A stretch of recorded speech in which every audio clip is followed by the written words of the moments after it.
பூஜையை பற்றி, பசுவை பாதுகாப்பதன் அவசியம் பற்றி நேற்றைய நிகழ்ச்சியிலே நான் சில தகவல்களை சொல்லிக் கொண்டிருந்தேன். அதன் தொடர்ச்சியாக இன்று மீண்டும் கோ சம்ரட்சணம், கோபூஜை, கோமாதாவின் சிறப்பு ஆகியவற்றை நாம் பார்க்கவிருக்கிறோம். மனிதன் முதலிலே உட்கொள்வது தாய்ப்பால், அடுத்து உட்கொள்வது பசும்பால். ஆகவே பசுமாட்டிற்கு தாய்க்கு இணையான ஒரு அந்தஸ்தை கொடுக்க வேண்டும் என்னும் ஒரு அடிப்படை கருத்தை சொல்லிவிட்டு நமது சமய நூல்கள் எல்லாம் அதை மிகவும் போற்றி புகழ்கின்றன. ஆன்மீகத்திலே கோபூஜை என்பது ஒரு முக்கிய பூஜையாக கருதப்படுகிறது. ஒருவர் மிக கடுமையான பாவங்கள் செய்திருந்தால் கூட கோபூஜை செய்தால் அந்த பாவங்கள் எல்லாம் நீங்கிவிடும் என்று சொல்லப்படுகிறது. கோஹத்தி தோஷம் ஏற்பட்டிருந்தால் மிக கடுமையான இன்னல்களுக்கு ஆளாக நேரிடுமாம். கோஹத்தி என்றால் சென்ற பிறவிலே பசுமாட்டை கொலை செய்திருந்தால் ஏற்படும் தோஷத்திற்கு பெயர் கோஹத்தி தோஷம் என்று பெயர். அத்தகைய கடுமையான பாவச் செயலை முற்பிறவியில் செய்திருந்தால் கூட கோ சம்ரட்சணம் செய்வதன் மூலமாக ஜாதகத்திலே உள்ள தோஷங்கள் எல்லாம் நிவர்த்தியாகும். லக்ஷ்மி கடாட்சம் உண்டாகும். லக்ஷ்மி கடாட்சம் அப்படின்னா நிறைய பணம் வரும் அப்படின்னு நினச்சிருக்காங்க. அது மட்டும் இல்லை, வீட்டில் நல்ல விஷயங்கள்லாம் நடக்கணும்னாலே அதுவே லக்ஷ்மி கடாட்சம் தான்.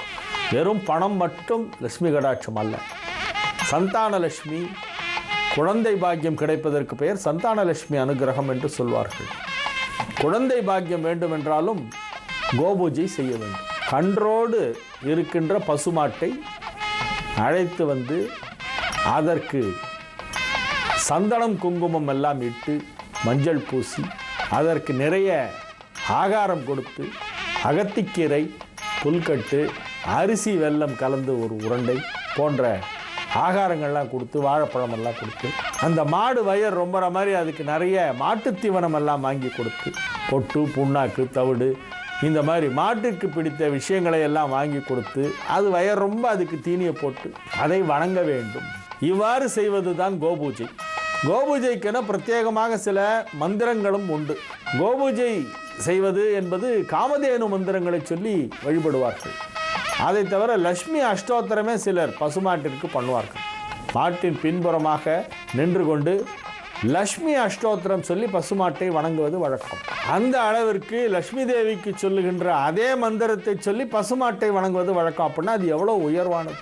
ஆக அது கோமாதாவாக, காமதேனுவாக, லக்ஷ்மியின் அம்சமாக வணங்கப்படுகின்ற ஒரு விலங்கு பசுமாடு. ஆகவே இந்த பசுமாட்டை வழிபடுவது என்பது பல பாவங்களிலிருந்து நம்மை விடுவிக்கும், பல பிரச்சனைகளிலிருந்து நம்மை விடுபட வைக்கும். யார் கோபூஜை செய்கிறார்களோ அவர்களின் குடும்பத்திற்கே வறுமை வராது. கோ சம்ரட்சணம் என்பது மிக உயர்வான செயல். கோ சம்ரட்சணம் என்றால் பசுமாடுகளை வைத்து பாதுகாத்தல், டு ப்ரொடெக்ட் கவுஸ் அப்படின்னு அர்த்தம். ஒரு சில இடங்களிலே கறவை நின்று போன பசுமாடுகளை வாங்கி அவற்றை வைத்து அவற்றிற்கு தீனி கொடுத்து பராமரித்து வருகிறார்கள். அவ்வாறு செய்கின்ற இடங்களை கோசாலை, பசுமடம், பசு பாதுகாப்பிடம், கோ சம்ரட்சண மண்டபம் என்றெல்லாம் சொல்வார்கள். சம்ரட்சணம்னா வைத்து காப்பாற்றுதல். பசுமாடுகளை வைத்து காப்பாற்றுவது என்பது ஒரு மிகப்பெரிய தர்மம். அனைத்து தர்மங்களுக்கும் தலை சிறந்தது கோ தர்மம். அந்த கோ தர்மம் என்பதை இன்றைக்கும் சிலர் செய்து கொண்டிருக்கிறார்கள். அண்மையிலே கூட ஒரு அரிய நபர், அற்புதமான ஒரு நபர் கும்பகோணத்திலிருந்து என்னிடம் பேசினார். அவர் இதையே ஒரு வாழ்க்கையின் ஒரு குறிக்கோளாக வைத்துக்கொண்டு பசுமாடுகளை எல்லாம் காப்பாற்றி கொண்டிருக்கிறார். பல ஊர்களிலே இதை போன்ற பசுக்களை பாதுகாக்கும் இடங்கள் இருக்கின்றன. கறவை நின்று போய்விட்டால் அந்த பசுமாடுகளை உங்களால் வீட்டிலே வைத்துக்கொள்ள முடியாவிட்டால் அதை அந்த பசு பாதுகாப்பிடத்திற்கு அனுப்பிவிட வேண்டும். வேறு எங்கும் அனுப்பக்கூடாது. அவை உயிருள்ள வரை அவற்றை வைத்து அவற்றிற்கு கொடுக்க வேண்டிய தீனி எல்லாம் கொடுத்து சுத்தமாக பராமரித்து, அதற்கு ஏதாவது உடம்பு சரியில்லைன்னாக்கா அதுக்கு ஒரு வெட்டினரி டாக்டர் எல்லாம் வச்சு அதுக்கு கொடுக்க வேண்டிய மெடிசன்லாம் கொடுத்து அதை கடைசி வரைக்கும் வச்சு காப்பாற்றுறதுக்கு நிறைய பேர் தயாராக இருக்கிறார்கள். ஆகவே பசுமாடு வைத்திருப்பவர்கள் அது கிழமாடாக ஆகிவிட்டது, வயதாகிவிட்டது, இனிமேல் கறவை நின்று போய்விட்டது என்றால் அதை பசுவதை செய்யும் இடங்களுக்கு, ஸ்லாட்டர் ஹவுஸுக்கு கொடுக்காமல் பசு பாதுகாக்கும் இடங்களுக்கு அனுப்ப வேண்டும். பசுமாடு வைத்திருப்பவர்கள் வைத்திருக்காதவர்கள் அனைவருமே இது போன்ற இடங்களிலே இருக்கின்ற பசுமாடை பாதுகாப்பவர்களுக்கு உதவி செய்ய வேண்டும். மாட்டுத் தீவனம் வாங்கி கொடுக்கலாம், அல்லது பணமாக கொடுக்கலாம், அல்லது வேறு ஏதேனும் ஒரு வழியிலே அவர்களுக்கு உதவி செய்யலாம்.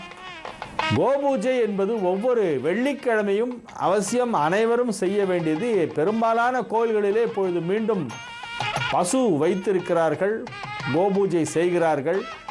எர்லி மார்னிங் காலங்கார்த்தால வெள்ளிக்கிழமை அன்னைக்கு விடிகாலம்பர போய் அந்த கோபூஜையிலே கலந்து கொண்டாலே லட்சுமி கடாட்சம் பொங்கும், வீடு மகிழ்ச்சிகரமாக இருக்கும், மனதிலே உள்ள கவலைகளெல்லாம் அகலும், நன்மைகள் நடைபெறும்.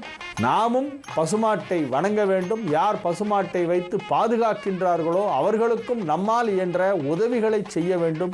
ஆகவே தர்மத்தில் மிகவும் உயர்வானதாக கருதப்படுகின்ற இந்த கோதர்மம் செய்வதற்கு நாம் அனைவரும் சேர்ந்து ஒத்துழைக்க வேண்டும் என்னும் ஒரு முக்கியமான தகவலை இன்று உங்களுடன் பகிர்ந்து கொண்டு உங்களிடமிருந்து இப்பொழுது தற்காலிகமாக விடைபெற்றுக் கொள்வது உங்கள் வழிகாட்டி ஜோதிடர் ஹரிகேசநல்லூர் வெங்கட்ராமன். வணக்கம்.